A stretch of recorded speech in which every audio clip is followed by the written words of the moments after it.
Olá pessoal, sejam muito bem-vindos ao canal Ricardo Felício Oficial, agora no Rumble ou no Odissê, e dependendo do tema também no O Farol do Brasil do YouTube. Toda vez que nós ouvimos falar de El Niño ou Laninha, já começam as especulações. Então, no vídeo de hoje nós vamos abordar justamente este tema, né? O Enos, que é a combinação do El Niño, oscilação sul, antagônicos por natureza, e o Laninha, então, que seria uma fase mais anômala, onde você tem a própria oscilação sul ocorrendo, só que de forma muito mais acelerada.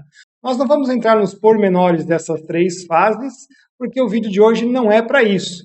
Mas nós vamos falar justamente quando estas fases estão a ocorrer, ou seja, a sua mudança, e como as especulações vêm antes para alterar alguns cenários, sejam eles financeiros ou operacionais. Então, hoje nós vamos falar sobre o El Niño e as suas especulações, o que acontece aí no mercado, nas discussões sobre clima, tudo que envolve a parte financeira. Porque nos últimos tempos, todas as vezes que o Enos, Laninha sinalizam que se alterarão, começam já as especulações.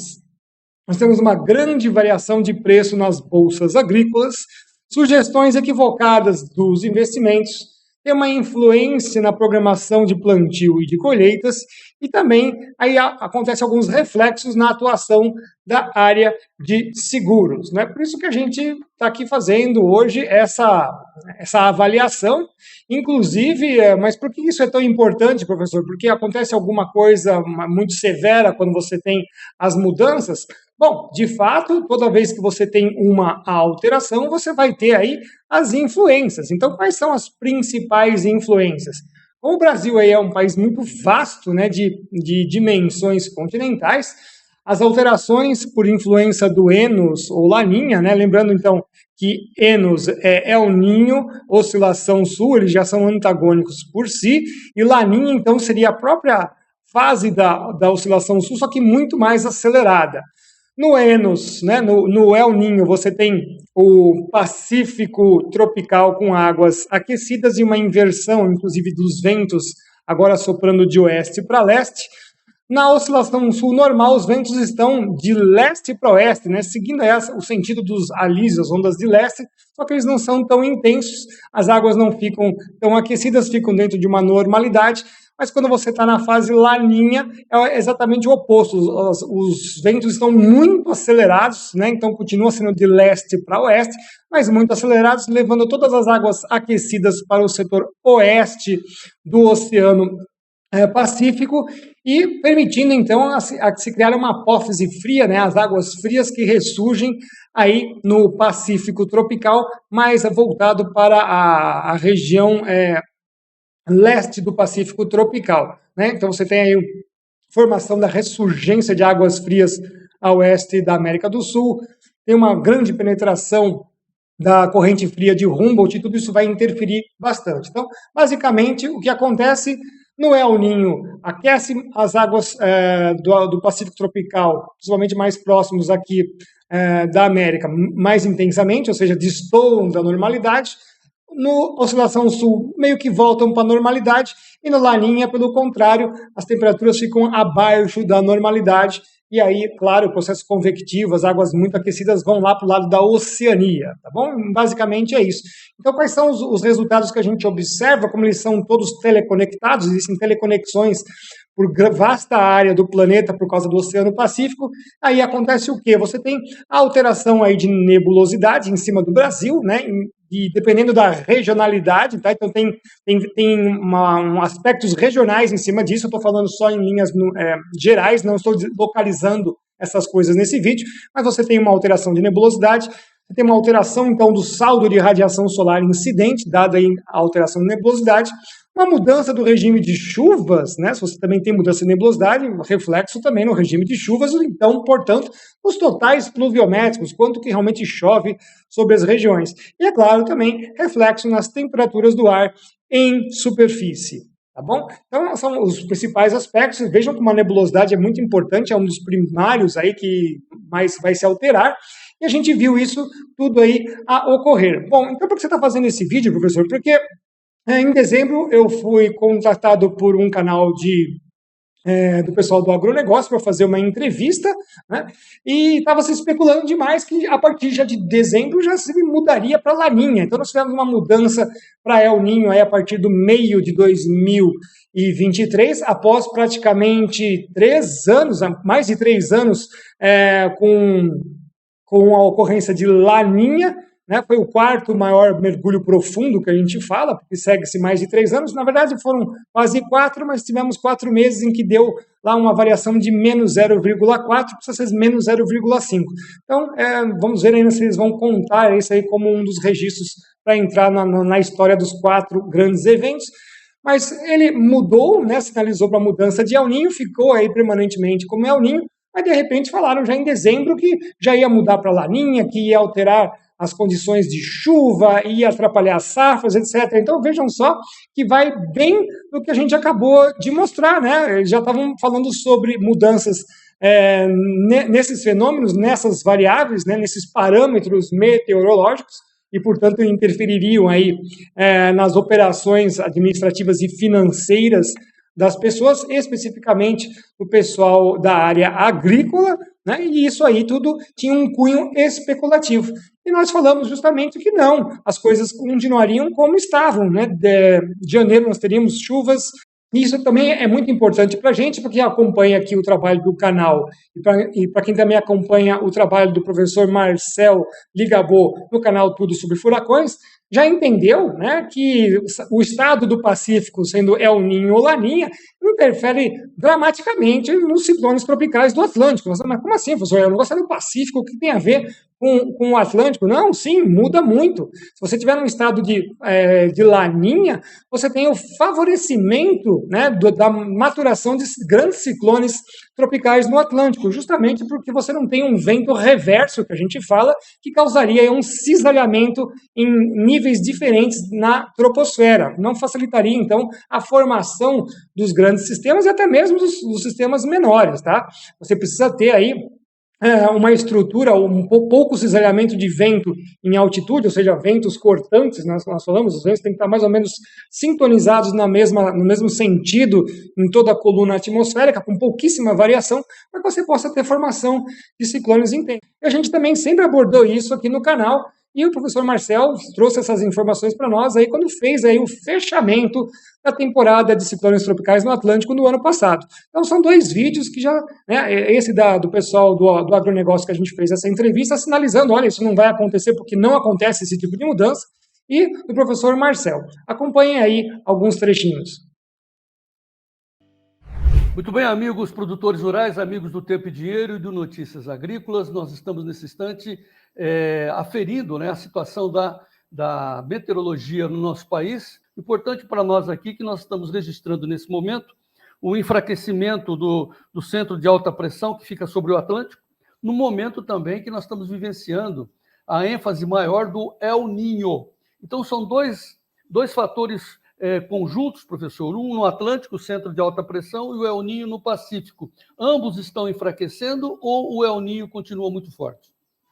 Eu não vejo assim que vá secar de uma vez só os estados do sul do Brasil, como aconteceu, né? Então, acho que ainda vai ser um passo ainda gradativo até lá, né? Então, provavelmente a gente ainda vai encontrar aí a quantidade de precipitação sobre os estados do sul, que é uma grande preocupação ainda para janeiro e até, quem sabe, até ir para fevereiro.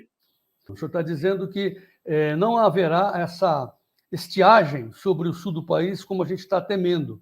Então, em janeiro teremos chuvas no sul e muito mais chuvas no centro-oeste, no norte do Brasil, professor? A tendência vai ser essa daí, né? Pelo menos para janeiro a gente já consegue imaginar dessa situação, porque o El Niño ele vai enfraquecer gradativamente, né? Então não vai ser simplesmente desligar de botões, né? Então provavelmente você ainda vai ter aí para o janeiro ainda uma precipitação, né?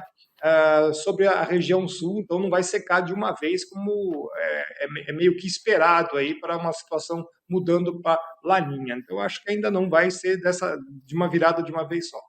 Então vamos por região. Já que falamos do sul, então assim, uma boa notícia para o sul, quer dizer, dá para depreender que diminuirão as chuvas, mas não vai secar. Então teremos chuvas em janeiro para o sul do país. Muito do que aumentou do prognóstico de você ter um número de E's elevado foi justamente porque o Oceano Atlântico estava mais quente do que o normal, né? E geralmente quando nós temos El Niño, isso inibe um pouco a formação, porque é como se fosse uma ponte entre o Pacífico e o Atlântico que faz entre a média e a alta troposfera, que criam os ventos cortantes, né? Que criam essa condição na atmosfera que faz com que as tempestades ou não se desenvolvam ou não se formem, né? É o mesmo vento cortante que precisa para gerar um tornado. No caso, os furacões, eles inibem, tá? Só que tem um detalhe, tem um detalhe nisso daí.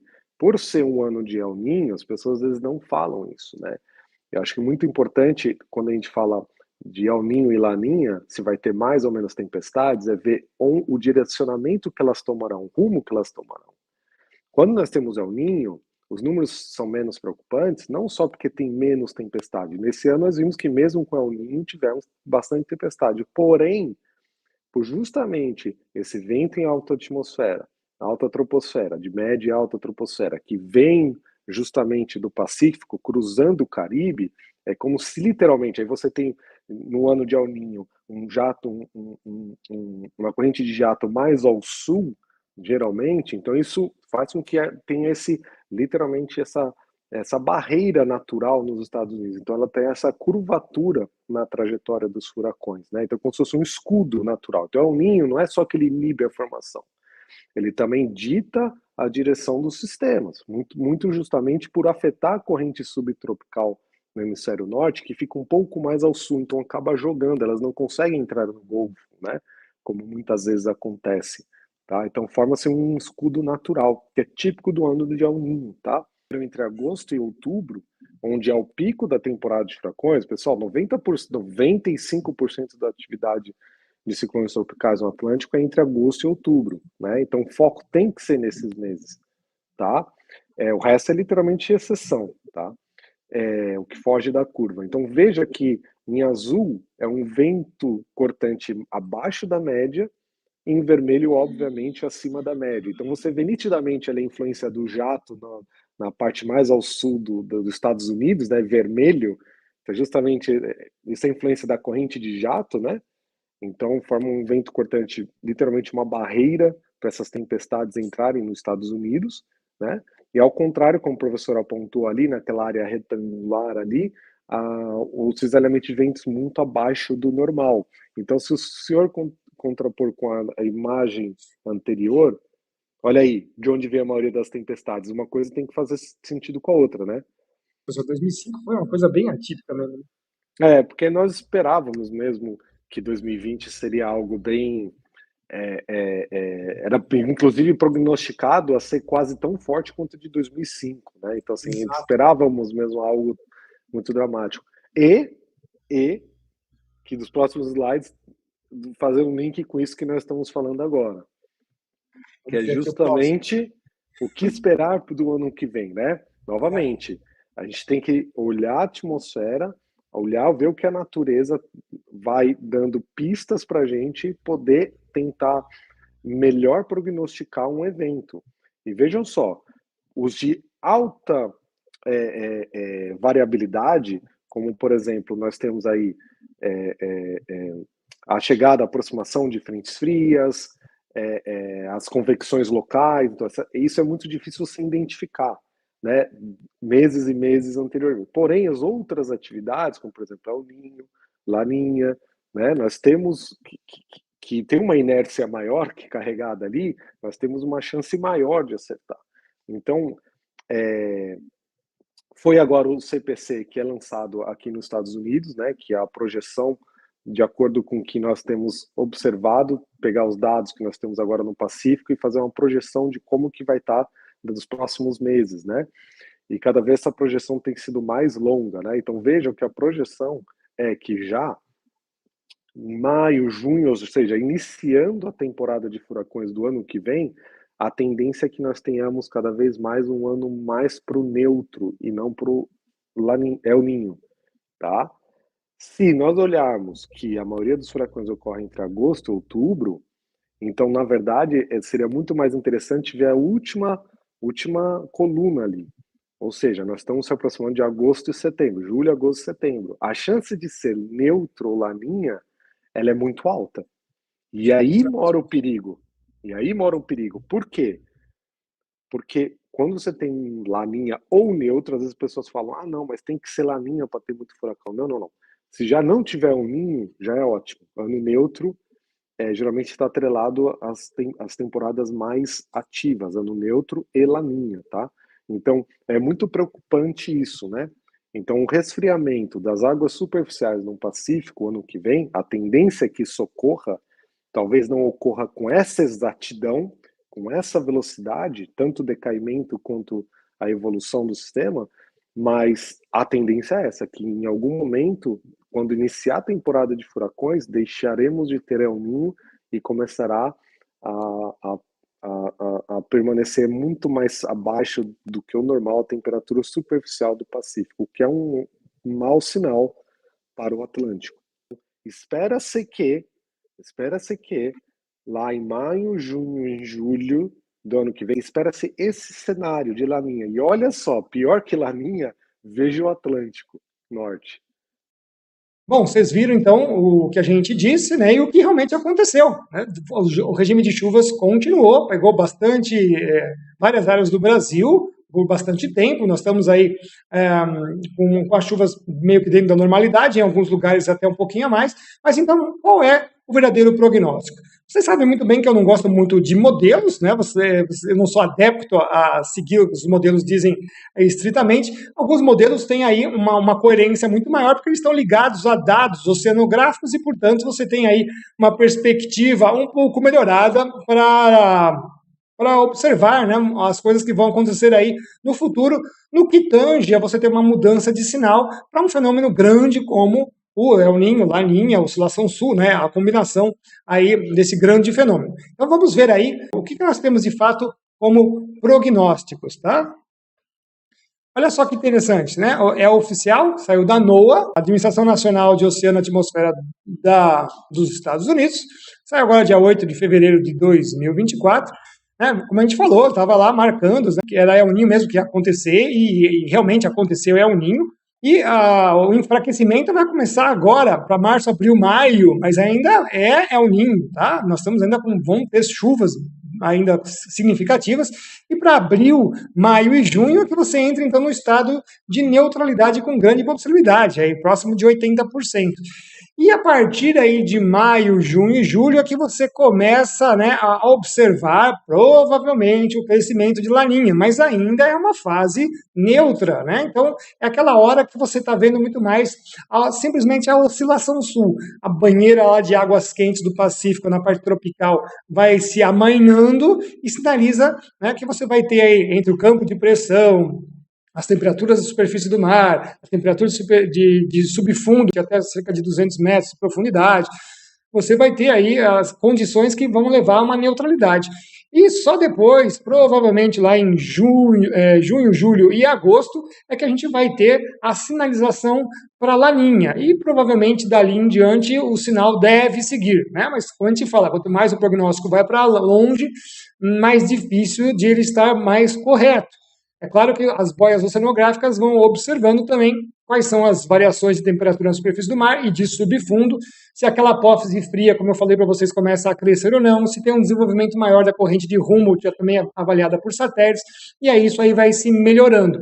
Detalhe, né, justamente em julho, julho, você começa com a abertura da temporada de ciclones tropicais no Atlântico. O professor Marcel sempre traz aqui as novidades para a gente no nosso canal, sempre a abertura, como vai estar o andamento, os prognósticos, né? E é claro que ele até sinalizou que provavelmente vai ser uma temporada bastante ativa, porque vai ser, tá aí, ó, pessoal, né? Vocês estão vendo, e se realmente entrar em fase de laninha, isso do meio do ano para frente, né? Isso facilita a formação de ciclones tropicais no Atlântico muito mais, né? Porque você não tem o cisalhamento de vento. Então, por você ter a ausência de uma componente que atrapalha, né? Então, facilita essa formação, tá? Então, tá aí o prognóstico que saiu fresquinho, mostrando que, olha, antes de sair de El Niño para cair para Laninha, obviamente você tem que passar por um estado